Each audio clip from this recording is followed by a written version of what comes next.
ঢাকা শহরের পরিবহন ব্যবস্থাকে সুশৃঙ্খল করার জন্য যুগ যুগান্তরের চেষ্টা চলমান।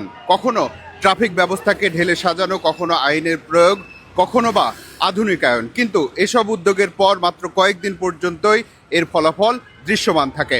তারপর কেউ কেউ হয়তো বলবেন, যে লাউ সেই কদু। একটা সময় খুব ঘটা করে বাস বে তৈরি করা হয়েছিল, অর্থাৎ বাসগুলো একটা নির্দিষ্ট স্ট্যান্ড বা যাত্রী ছাউনি ছাড়া কোথাও দাঁড়াবে না। এটি রাজধানীর মিরপুরের কালশী মোড়ের চিত্র। দীর্ঘ একটা যাত্রী ছাউনি আছে, সেখান থেকে যাত্রী ওঠানোর জন্য বাস বেও আছে। কিন্তু দু একটি বাস কালে ভদ্রে দাঁড়ায় এখানে, জটলা করে একটু পেছনের মোড়ে। তারপর এই বাস বের সামনে দিয়ে কালো ধোঁয়া ছাড়তে ছাড়তে চলে যায়। এটি ইসিবি চত্বরের যাত্রী ছাউনি। এখন শুধু কয়েকটি খুঁটির উপর ছাউনিটা দাঁড়িয়ে আছে। বাস না দাঁড়ানোয় অন্য যানবাহনের পার্কিং এর জন্য সুবিধাই হয়েছে। দু একটি বাস যাত্রী নামাচ্ছে, কিন্তু মূল রাস্তাতেই। ওই বাস বে প্রকল্পের সবচেয়ে করুণ চিত্র নিকুঞ্জ এলাকায়। বিশাল এক যাত্রী ছাউনি, সামনে সুন্দর করে বাস স্ট্যান্ড লেখা, কিন্তু এখানে কখনোই কোনো বাস দাঁড়িয়েছে বলে মনে হয় না। বাসগুলো দাঁড়ায় একটু দূরে পূর্বাচলগামী ফ্লাইওভার বা ওভারপাসের গোড়ায়। পেছনের গাড়িগুলোর গতি কমে যায়, শুরু হয় যানজট। অর্থাৎ যেখানে গাড়িগুলোর গতি পাওয়ার কথা, সেখানেই গতি থমকে যায়। বাস বে করার কিন্তু উদ্দেশ্য কী ছিল? এটার উদ্দেশ্য ছিল যে বাস রুট রেশনালাইজেশন হবে এবং বাসগুলো স্টপেজ ছাড়া থামবে না, এই তো উদ্দেশ্য ছিল। সেটা আমরা অনেকবার বসেছি, একটা প্রজেক্ট চালু হয়েছিল, 1.5 মাস চলার পরে এটাকে পরে কন্টিনিউ করা যায় নাই। আর ওটা সম্প্রতি কিন্তু আমরা এটা নিয়ে আবার কাজে বসেছি। আবার কাজ, তার মানে গণপরিবহন ব্যবস্থাকে আবার সুশৃঙ্খল করার চেষ্টা। কি হবে এবার? তাহলে আগের চেষ্টাকে কি অপচয় বলা যায় না? অপচয়ের ব্যাপার হলো কি, ওটা আপনি ঠিক বলেছেন, কিন্তু আমরা কিন্তু সম্প্রতি একটা ইনিশিয়েটিভ নিয়েছি। আমরা আশা করি এবং খুবই আশাবাদী যে আরবান মুভটেক নামে সর্বশেষ বাস মালিক সমিতির সঙ্গে কথা বলে আমরা যে পর্যায়ে পৌঁছেছি, আমরা আশা করা যায় ফেব্রুয়ারির প্রথম সপ্তাহের মধ্যে অবশ্যই ঢাকা শহরে আপনি বাসে উঠতে হলে আপনাকে টিকিট কাটতেই হবে। এবং এই টিকিটগুলো কিন্তু দুই ধরনের, একটা হচ্ছে অনলাইন, একটা হচ্ছে অফলাইন। এটা যদি হয়ে যায়, তখন নির্দিষ্ট স্টপেজ ছাড়া আমি আপনাকে নিশ্চিত করতে পারি যে কোথাও বাস দাঁড়াবে না, এবং ডোর লক থাকবে। প্রত্যেকটা গাড়ি নির্দিষ্ট স্টপেজ ছাড়া সে দাঁড়াবে না। নির্দিষ্ট স্টপেজ ছাড়া যদি বাস না দাঁড়ায়, তাহলে আমাদের কি হবে? অর্থাৎ আমরা দৌড়ে দৌড়ে বাসে উঠব কিভাবে? না, মজা করলাম। রাজধানীর গণপরিবহন চলাচলে শৃঙ্খলা ফিরে আসুক, সেটা নিশ্চয়ই নগরবাসীও চায়। তবে আগেরবার যখন ব্যবস্থা নেওয়া হয়েছিল, তখনও নিশ্চয়ই বাস মালিক আর শ্রমিকদের সাথে আলোচনা করেই নেওয়া করেছিল। কিন্তু কথা হচ্ছে যে বিষয়টা হচ্ছিল যে আমরা যখন করেছিলাম, তখন আমাদের যে পজ মেশিন, ওরা যে টিকিট কাটবে, এখানকার যে ম্যান পাওয়ার ট্রেন করা, এটার জন্য আসলে খুব পর্যাপ্ত সময় পাওয়া যায়নি। এখন আমরা এটা করেছি। আমরা ক্যাপাসিটি অনেক বিল্ড আপ হয়েছে। আমরা যদি আপনাকে বলি যে মোরালেস প্রায় 800-র মতো কাউন্টার হতে যাচ্ছে। এগুলো নিয়ে আমরা গত প্রায় 8-9 মাস যাবৎ মালিক সমিতি, শ্রমিক সমিতির সঙ্গে দফায় দফায় মিটিং করেছি। এখন যদি সব কিছু ঠিক থাকে, এই নগরবাসী হয়তো যে ফেব্রুয়ারির প্রথম সপ্তাহ থেকেই ইনশাল্লাহ এটা একটা বড় সুফল পাবে। তাহলে আবারও আশাবাদী হতে হবে নগরবাসীকে।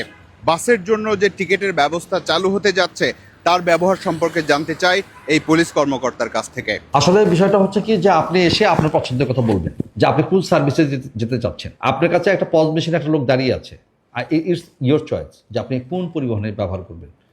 তাকে বলবেন যে আমি ওই পরিবহনে যেতে চাই, সে আপনাকে টিকিটটাকে ওখান থেকে বের করে দেবে ওই পরিবহনের। অথবা আপনি যদি ইমিডিয়েট নেক্সট কোনো পরিবহন চান, সেটাও পারবেন। এটাই ইজ আপ টু ইউ। এটা সম্পূর্ণ যে প্যাসেঞ্জার, তার চয়েস থাকবে।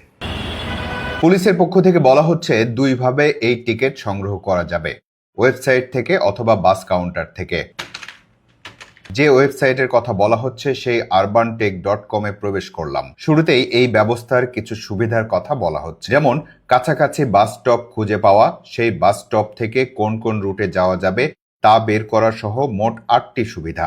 অনলাইনে টিকিট করার জন্য আপনাকে যা করতে হবে তা হলো ওয়েবসাইটে প্রবেশ করে প্রথমে কাছাকাছি বাস স্টপ খুঁজে বের করতে হবে, তারপর গন্তব্য নির্ধারণ করতে হবে। তৃতীয় ধাপে মোবাইল ব্যাংকিং বা SSL এর মাধ্যমে টিকিটের টাকা পরিশোধ করতে হবে। চতুর্থ ধাপে আপনি টিকিটটি পেয়ে যাবেন। শুধু ওয়েবসাইট নয়, এক্ষেত্রে মোবাইল অ্যাপ দিয়েও টিকিট কেনা যাবে। এছাড়া কাউন্টারে গিয়ে সরাসরি টিকিট কেনার সুবিধা তো থাকছেই। আগেরবার অবকাঠামো নির্মাণ থেকে শুরু করে অন্যান্য প্রস্তুতি নেয়ার পরও এই বাস বে ব্যবহারকে কার্যকর করতে না পারার পর আবারও তেমন একটি চেষ্টাকে কি উচ্চাভিলাষী মনে হচ্ছে না? না, এটা হাইলি অ্যাম্বিশিয়াস অবশ্যই আমাদের কাছে মনে হচ্ছে না। অলরেডি আমরা অত্যন্ত আশাবাদী, আত্মবিশ্বাসী এবং ইনশাল্লাহ এটা আমরা করবো। এটা অ্যাম্বিশাস কিচ্ছু না, এটা উন্নত শহরগুলো এগুলো বহু আগে করে এগুলো শেষ করে ফেলেছে। বাস মালিক বা শ্রমিকদের পক্ষ থেকে এবার কেমন সহযোগিতার আশ্বাস পেয়েছে পুলিশ?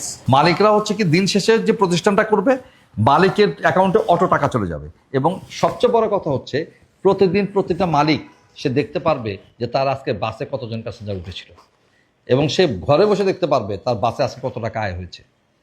এটা আমরা একটা মোরলেস এই কন্ট্রাক্টরের কাছ থেকে একটা ক্যাশলেস সিস্টেমে চলে যাচ্ছি। শুধু বাস মালিক বা শ্রমিক নয়, ট্রাফিক ব্যবস্থাপনার ক্লান্তিকর অভিজ্ঞতা থেকে পুলিশ জেনেছে এসব উদ্যোগ বাস্তবায়নের ক্ষেত্রে যাত্রীরাও অন্যতম অন্তরায় বটে। আমরা খুব দুঃখের সঙ্গে যেটা বলতে চাই যে একটা প্যাসেঞ্জারকে নামিয়ে দেওয়ার জন্য অনির্ধারিত স্থানে বাস স্টপেজ ব্যতীত কন্ট্রাক্টর কিন্তু আগ্রহী না, কিন্তু আমার প্যাসেঞ্জার ওখানেই নামবে, তাকে ওখানে নামতে হবে এবং চাপে পড়ে তাকে কাজগুলো করতে হয়। আপনি অটো রিকশায় দেখবেন যে প্যাসেঞ্জার তাকে চাপ দেয় যে তাকে যাইতেই হবে। অটো রিকশা যদি বলে যে না ওখানে যাওয়ার নিষেধ, পুলিশ ধরতে পারে, সে বলে যে পুলিশ ধরলে এটা আমি দেখব। এই যে বারবার বলি যে আইন ভাঙার যে একটা তীব্র প্রতিযোগিতা আমাদের মধ্যে আছে, এটা তো আসলে দীর্ঘদিনের আমাদের অনভ্যাস। আসলেই কি এমন? রাজধানীর মানুষ কি আসলে এমন করে?